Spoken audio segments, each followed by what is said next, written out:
Good morning. Thank you for coming. Let me start and begin with 2 weeks ago, I sent a letter to President Biden requesting a meeting to discuss the border crisis. As of today, I still have not received a response from him or anyone in his administration. But in that short time period of 2 weeks, the situation at the border has only worsened. The United States now has an unprecedented 13,000 migrant children in custody. At least one migrant facility hit 729% capacity, and the mass influx shows no signs of stopping. When I toured there, I went to the El Paso facility. It was built during the Trump administration. 98,000 square feet. They said they built it so large that they would never meet capacity. That day, that Monday, they did something they didn't think they could do. They surpassed capacity for the very first time. 1,040. And what that meant was 120 Border Patrol agents who were supposed to be protecting our borders got pulled off to be in that facility. Earlier this week, when I led a trip to the border with 12 of my Republican colleagues, what we witnessed confirmed that that situation is even worse than we anticipated. Now, this photo was taken 4 days ago on private land at the border. This is what a crisis looks like. This is what the president will not go see. This is what President Biden will not acknowledge. The migrant facilities are exceeding capacity and require additional manpower.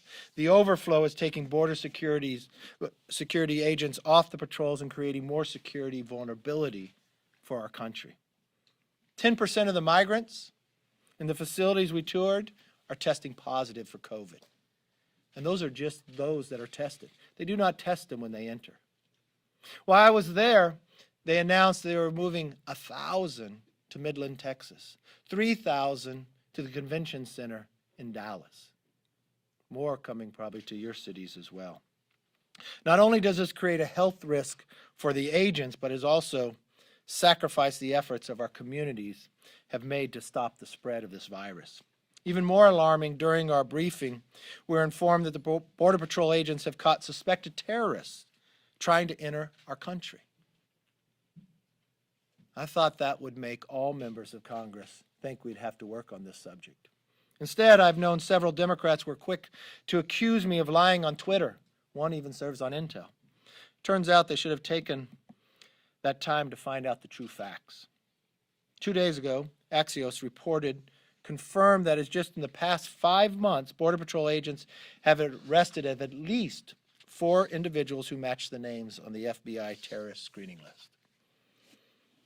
Even the President's own Homeland Security Secretary confirmed yesterday that the terrorists indeed have been trying to illegally cross the border. When I sat at Monument 3 discussing with the Border Patrol agents, I asked them, for which countries have you found people coming across? Yes, Mexico and Central America. But they talked of Turkey, Iran, China, Sri Lanka, and others. This should frighten every American family. Even one suspected terrorist who gets into our country is too great a risk for our country and our nation's security. We must do more to stop this historic flow of migrants trying to illegally enter our country. It begins by sending a very clear message, united message to the citizens of Mexico, Central America: do not make the dangerous journey to the United States to cross the border illegally. There are legal avenues to enter our country. Doing otherwise is a violation of our laws. Unfortunately, House Democrats are not interested in making any serious attempt to address this crisis. Today they are voting on 2 bills that not only do nothing to address the problem, it ignores the problem, but will actually worsen the situation. During her press conference this morning, the Speaker, Pelosi, had a sign up that said, "Home is here." This is the wrong message at the wrong time. Homeland Security Secretary, we're saying, do not come, just do not come right now. But if you wonder when this all started, you could go back to the presidential debate, the very first presidential debate. What did Joe Biden say? He said illegal immigrants should immediately surge to the border. What did he think would happen when he said that? When I entered the facility, there were some families there. There was one from Honduras. Carlos Jimenez spoke to them, asked them how long the trek was, 22 days. Just read a quote from another family from Honduras, said why they made the trek, because they heard President Biden say they were welcome. They heard President Biden in a presidential campaign debate tell them illegal immigrants should immediately surge to the border. This president denies the right to even meet about it, travel to it, or acknowledge the crisis he created. Our border agents are overwhelmed, and they deserve the help of their federal government. I'm calling on to put politics aside. Let's work together for the security of our nation. That's why I sent the letter before I went to the border.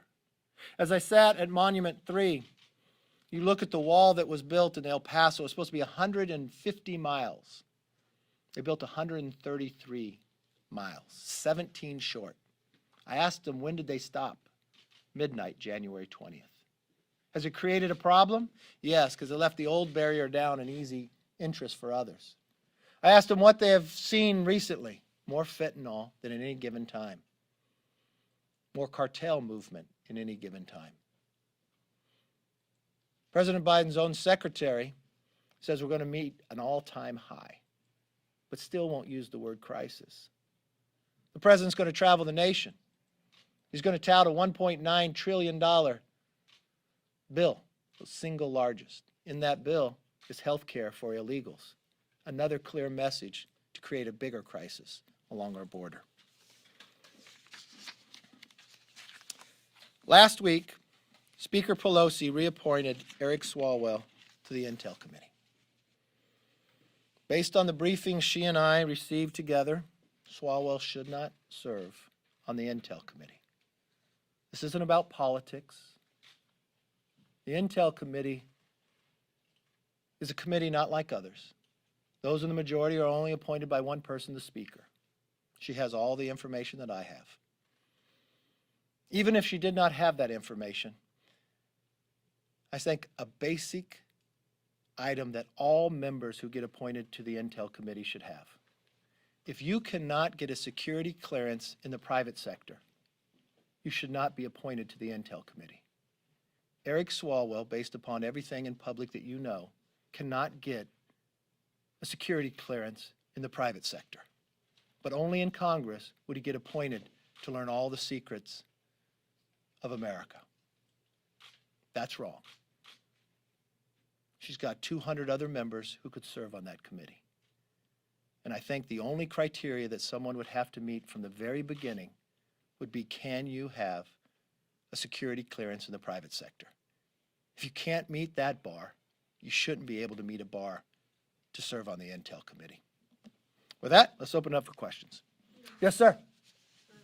What is the status, as far as you know, of that Iowa congressional seat? I think Dr. Miller Meeks. Where does that stand? Marinette Miller Meeks, Dr. Meeks. She went with us down to the border. She was the public health officer in Iowa. She's the one who offered the amendment on the floor just this week to make sure the children are being tested for COVID. It was the Democrats who united to vote against her. There's a contested race. The Democrat wants to continue to contest it, even though Marinette Miller Meeks won the race, won the recount, and was certified.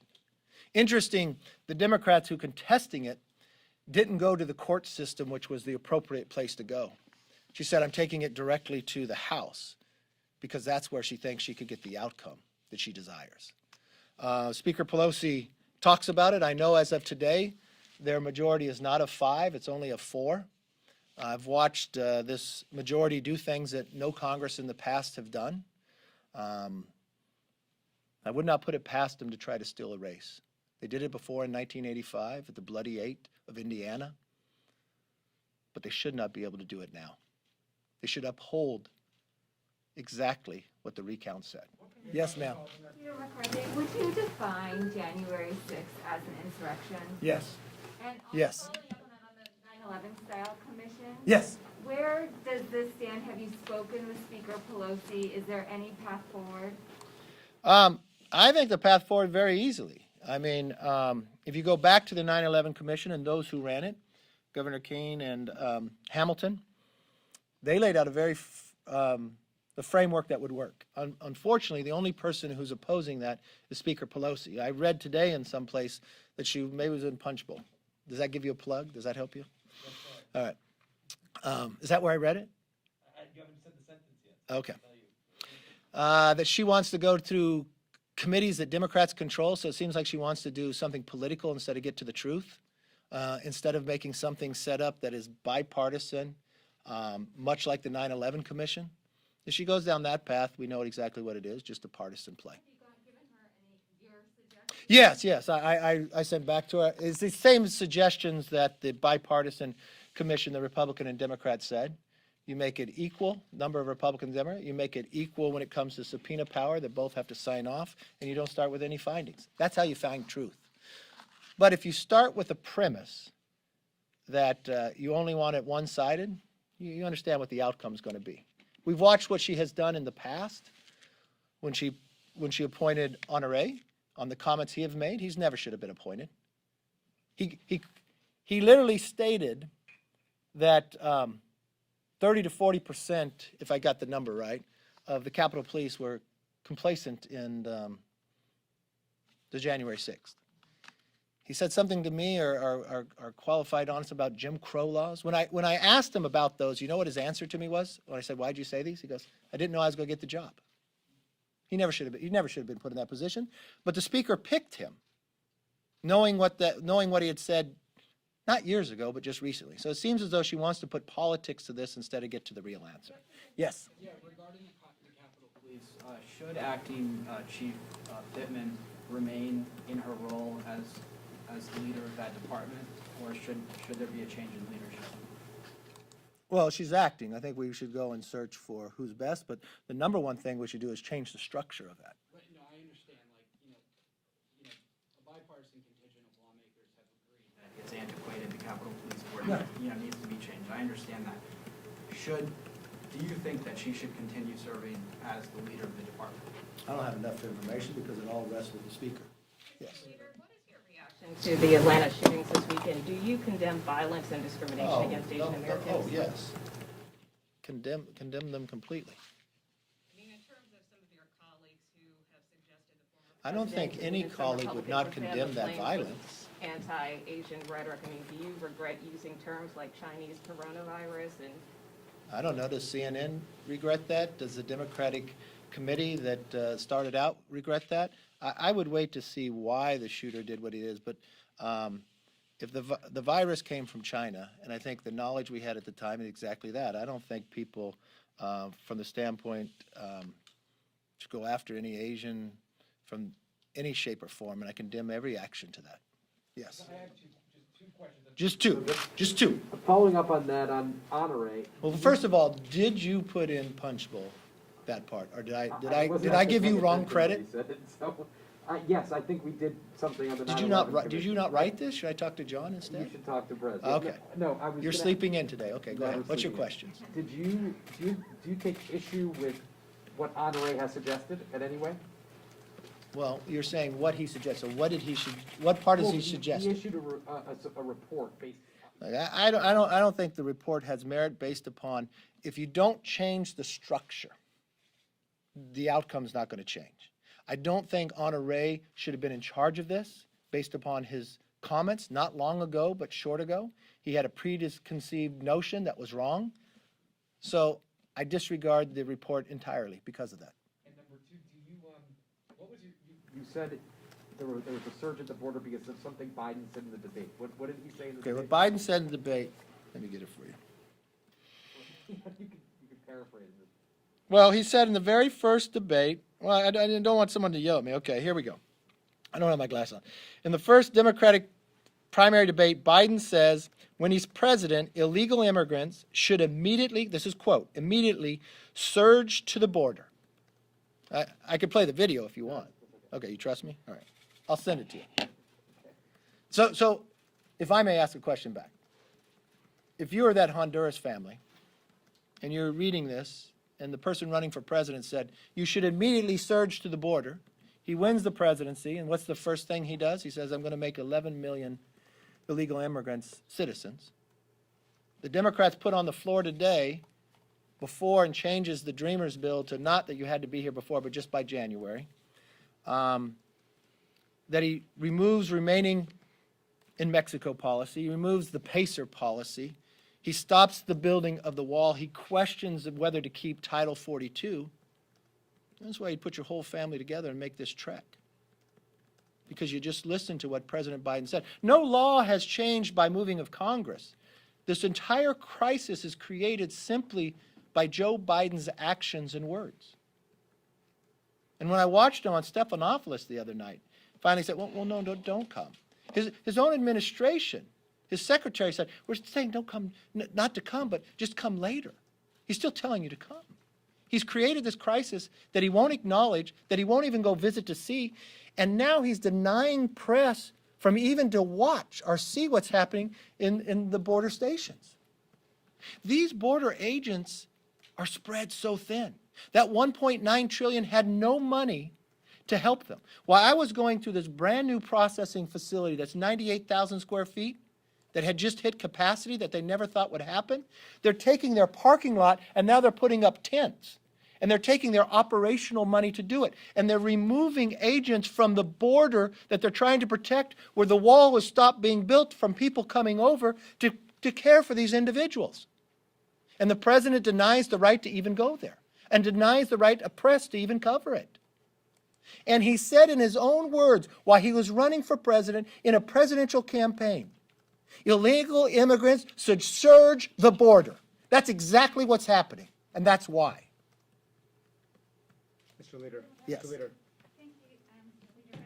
Congress is now taking tougher stance on China's human rights abuses, but there's one action that they still haven't taken on, which is forced organ harvesting from prisoners in China. There's a bipartisan bill that's been introduced recently by Congressman Chris Smith, and that is aiming to combat China's forced organ harvesting practices from prisoners, from religious groups and minorities. Would you support that? Yes, Do you yes. think China should be held accountable for it? Yes, that and many more.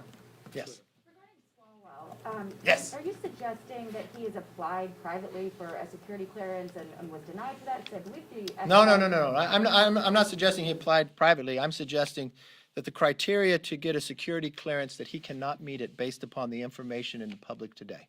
It's not what I'm applying. You talk to the intelligence community and others, they're the ones who set the criteria and told me he couldn't make it. Do you believe that any Democrats will sign on to this, given that the FBI concluded he had no wrongdoing and was cooperative? Wait. FBI told you that? It's in the public. I think you should have a different briefing if you're allowed to have one. Mr. Yes. Leader, the Iowa race. In your view, what is different between the efforts there to overturn the elections in the House versus Donald Trump's efforts to overturn the elections in Congress that you supported? Well, I disagree with the premise of your question for this reason. In the House race, and you know politics very well, you cover it every day. You know what it takes to win the presidency, electoral college. Do you know how many electoral college you have to win to become president? What is that? Okay. So if you challenged Arizona and Pennsylvania, would that have changed and lowered President Biden's numbers below 270? You supported the No, wait. I asked you, you ask me questions every week. I just asked you a question. If you removed Arizona, but you weren't removing it, you were just asking the question about it. If Arizona and Pennsylvania were removed in electoral college, would President Biden's number lower below 270? No, but Donald Trump. Okay, the answer is no. Wait. I'm not Donald Trump. So you're asking me the question. I'm answering your question. Let me answer your question since you asked me. Let me follow through. So you gave a premise that's not true. Donald Trump tried to overturn the results in Congress, and you support that. Well, now you're saying something that's not true. So let me answer your question and show you how your premise is not true. You answered two questions. It takes 270. If you remove Arizona and Pennsylvania, President Biden is still president. He's above 270. So that premise is wrong. If you go back and you look at any time forward, take the quotes of Speaker Pelosi. This is democracy. This is our chance to look at it. Look at the whip, Jim Clyburn. Look at the chair of rules. When they challenged Ohio, would that change the outcome from the Electoral College for President Bush? I can answer the question for you. Yes, it would. Yes, it would. But in those cases. In those cases, what? The losing candidate didn't organize a rally and say, stop the steal, we can overturn the certification of the Electoral College on January 6th. Okay, do you want to talk to Trump, or you want to ask me the question? Because I'm here right now, and I'm showing where your question doesn't hold merit. Now, let me show you another answer to your question. You supported the Texas lawsuit. Did you regret supporting that? No, I don't. You know why? Because it's going to the court. Number of battleground states? All right, tell me when you're done with your questions and when I can answer. Are you done? Can I answer now? Okay, now which question did you want me to answer? Because you didn't like the last one I answered. Lawsuit that would have invalidated millions of votes. So that's your question now. Should I have supported Texas law? The answer is yes. You know why? Because that's where you go, to the courts. Now, let's frame that, since you just asked me that question, let's put that, since you mixed it with the congressional question. Did the Democrat member, she's not a member, candidate, go to the courts or go to Congress? Because the system says she could go to the courts. Did she go there? She did not go to the court. She came to Congress. And what was her answer of why she came to Congress and not go to the courts like the system says she should? Do you know what her answer was? She didn't have time. No. She did not say she didn't have time. Do you know what she said? Because that's the place I can get the outcome I want. That's what she said. So the premise of your question doesn't work. So if your premise of the question of going to the courts, she didn't go to the courts. Did she win it on Election Day? No. Did she win it in the recount? No. Does Speaker Pelosi say it's just 6 votes? She's got 6 members that's going to disenfranchise the more than 400,000 people that voted in that district. Pure politics. So what I believe, because you study politics so well, don't mistake things that aren't the same. But did you or did you not support Donald Trump's effort to overturn the election? No, didn't we just answer this the first time you asked it? You even answered. How many electoral votes does it take to get to 270? You never raised any concerns about Donald Trump's efforts to organize the rally, to say that he stopped Congress. No, he does this every time. Let me ask you this. Have you ever asked me a question on a bill coming to the floor? Huh? I have. You have? What was it? I forgot. You asked me the same question, the same time, in the same place. It doesn't matter what time of year it is. And 9 times out of 10, you have it wrong. So I answered your question. It's nice to have you here. Do you agree or disagree with Trump when he said the other day on Fox, quote, "Our Supreme Court and our courts didn't have the courage to overturn elections"? I didn't see it. Do you agree or disagree with that? It's a simple question, sir. What's the question? You asked me, did I agree with what Trump said? I didn't see what Trump said. He had a statement. Do you agree or disagree with it? What's the statement? Our Supreme Court and our courts didn't have the courage to overturn elections. No, I don't agree with that. Why not? Why not? You asked me if I agree or disagree. I don't agree with what his answer was. That's Why fine. don't you agree? I answer your question. Go ahead. The White House apparently is weighing breaking up its infrastructure package into 3 parts to build bipartisan support. Do you like that idea? Could that help attract Republican support?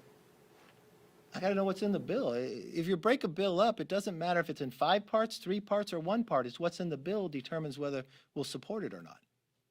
They were talking about, breaking out some of the roads and bridges stuff, perhaps that could. I'd have to see it first, but it mainly what's in it.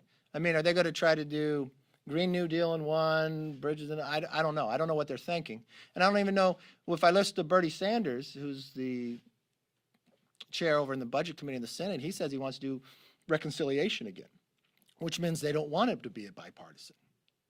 I listened to President Biden say at the inaugural he wanted to find bipartisan, and I haven't seen any of that. He can't even have a meeting on a crisis of a border he created.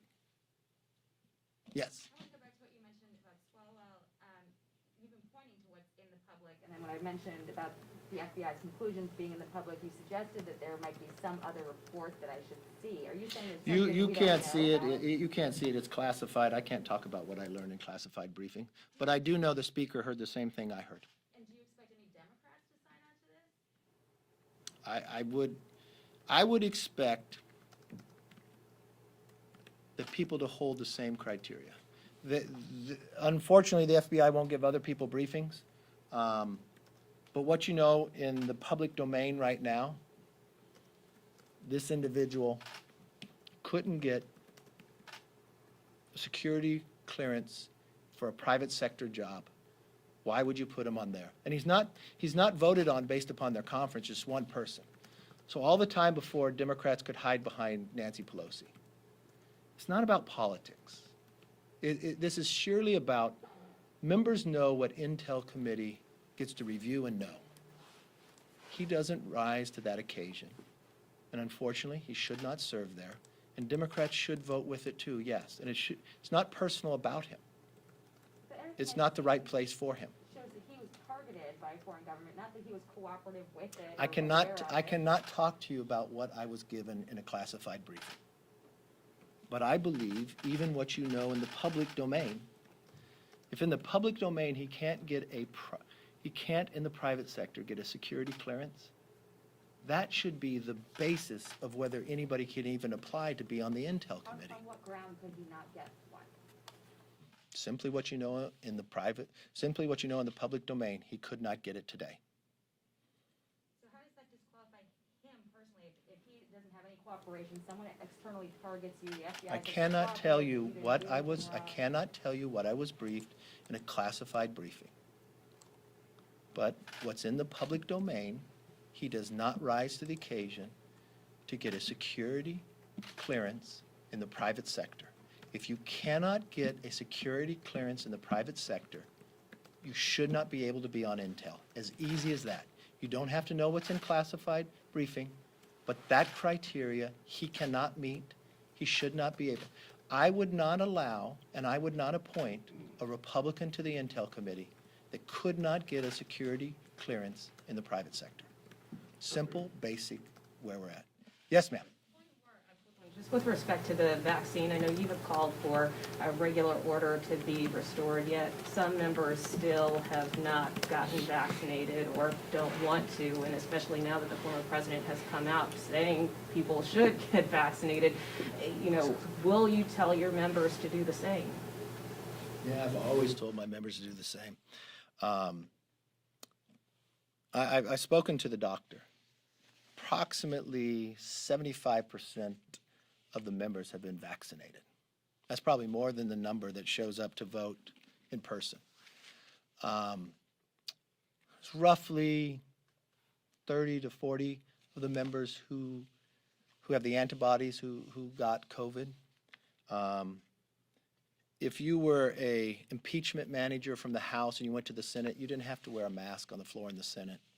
The Senate, I would guess, average age is higher than the House. The speaker or the medical doctor allowed people who had COVID to actually come into the chambers on the day to vote for speaker. The speaker said that she was instituting proxy voting just because of an unlimited basis for COVID. The members have to sign a document, the reason why they can't be there. I think we're at a different point in time when those thresholds came, and I think we're at a higher threshold by our vaccination. I think we should change the duration of the votes. I think the proxies should end. I think we should go back to working in committee. I think bills should actually come through committee before they come to the floor. And I asked her in a letter last week, what is her plan and when is the timeline for that? Because with every given day. So what's that number then? I mean, well, is that our plan? Have we thought of this? Why shouldn't we plan for when we could go? Should we take down the wall around the Capitol? Should it be easier for a citizen to visit the Capitol than for an illegal person to come across the border? I mean, these are simple questions that if you're a Speaker of the House, you should have a plan. If she can't come up with a plan, I'll provide a plan. Every single day, the percentage goes higher for who's vaccinated on the floor. Why can the Senate, when they speak with not around, not wear a mask? Why can the CDC now tell us as a family unit we can come together without a mask, but you can't do that on the floor of the House, even though more of us are vaccinated than probably the majority of the United States. And why were we told to vaccinate early then? I mean, I think if we're essential, we should work, and it should be essential that we do our work. So my only question to her is, what's the plan to do that? And I would think, as Speaker, you would plan those things. Do you wake up one day and say, oh, now is enough? That's my only question. Yes, sir. Following on her question, if you're essential as a member of Congress, Yes. presumably should be, shouldn't you also just get vaccinated, just be able to allow everyone to do their jobs here? I don't know if I understand it. Say it again. If you're essential as a member of Congress, an Yeah. essential worker, Yeah. shouldn't that also indicate that you should get vaccinated as soon as possible to allow things to get back to normal as quickly as possible, especially on the floor? Are people not? I mean, what's the premise of your question? There seem to be, you say there are 75% people, members vaccinated. Probably higher by today. Presumably some of those are voluntarily not vaccinated. Yeah, there are a number of members, when I ask them, not that they won't get vaccinated, but they feel that they shouldn't get vaccinated until their community gets vaccinated. That's a personal choice. I respect that. There are members who haven't been vaccinated because they had COVID, because they can't get the vaccination yet. But I think all of you would say, if we're at 75 last week, we're probably higher today. That's a pretty high number. You're all sitting together. I bet there's not 75% of you have been vaccinated. You're showing up for work. You're not proxying in your work, are you? This is my first day here in 2 weeks. But you wore a matching mask with your shirt, so you're pretty impressive. I like that. Looks good. All right. Thank you all very much. Have a good day.